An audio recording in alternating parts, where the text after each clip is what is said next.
Hi friends, welcome to VividTech. இந்த வீடியோவில் நம்ம யூஸ் பண்ணுற ஆண்ட்ராய்ட் மொபைலில் யூஸ் பண்ணுற ஆப்ஸை எப்படி எனேபிள் பண்ணலாம் இல்லாட்டி டிசேபிள் பண்ணலாம் அப்படின்றது தான் பார்க்க போகிறோம். ஸோ வாங்க வீடியோக்குள்ளே போகலாம். வீடியோ கடைசி வரைக்கும் ஸ்கிப் பண்ணாமல் பாருங்கள். இது தான் நம்ம சேனலுக்கு ஃபஸ்ட் டைம் வந்துருப்பீங்களா இருந்துச்சுன்னா நான் தான் விக்னேஷ்.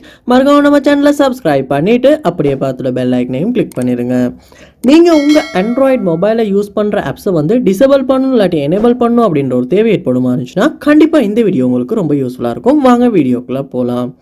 ஸோ ஃபர்ஸ்ட் ஸ்டெப்பாக நீங்கள் என்ன பண்ணணும் அப்படின்னா உங்கள் மொபைலில் செட்டிங்ஸ் உள்ள போயிருங்க. செட்டிங்ஸ் உள்ள போனதுக்கப்புறமா செட்டிங்ஸை கீழே ஸ்க்ரோல் பண்ணி வருவீங்களா இருந்துச்சுன்னா ஆப்ஸ் அப்படின்ற ஒரு ஆப்ஷன் ஒன்று கொடுத்துருப்பாங்க, இல்லாட்டி ஆப் மேனேஜ்மெண்ட் அப்படின்ற ஆப்ஷன் ஒன்று கொடுத்துருப்பாங்க. அந்த ஆப்ஷனை கிளிக் பண்ணுவீங்களா இருந்துச்சுன்னா உங்கள் மொபைலில் உள்ள எல்லா ஆப்ஸுமே இந்த இடத்துல காட்டும். ஸோ இதில் நீங்கள் ஏதாவது ஒரு ஆப்பை நீங்கள் டிசேபிள் பண்ணணும் இல்லாட்டி எனேபிள் பண்ணணும் அப்படின்னு விரும்புவீங்களா இருந்துச்சுன்னா அந்த ஆப்பை கிளிக் பண்ணி உள்ளே போயிருங்க. போனதுக்கு அப்புறமா இந்த இடத்துல பார்ப்பீங்களா இருந்துச்சுன்னா உங்களுக்கு டிசேபிள் அப்படின்ற ஒரு ஆப்ஷன் ஒன்று கொடுத்துருப்பாங்க. ஸோ அந்த ஆப்ஷனை நீங்கள் கிளிக் பண்ணுறதன் மூலமாக இந்த ஆப்பை உங்களால் டிசேபிள் பண்ணிக்கொள்ள முடியும். ஸோ இப்படி தான் நம்ம ஆண்ட்ராய்ட் மொபைலில் மொபைல் ஆப்ஸை எனேபிள் பண்ணுறது இல்லாட்டி டிசேபிள் பண்ணுறது.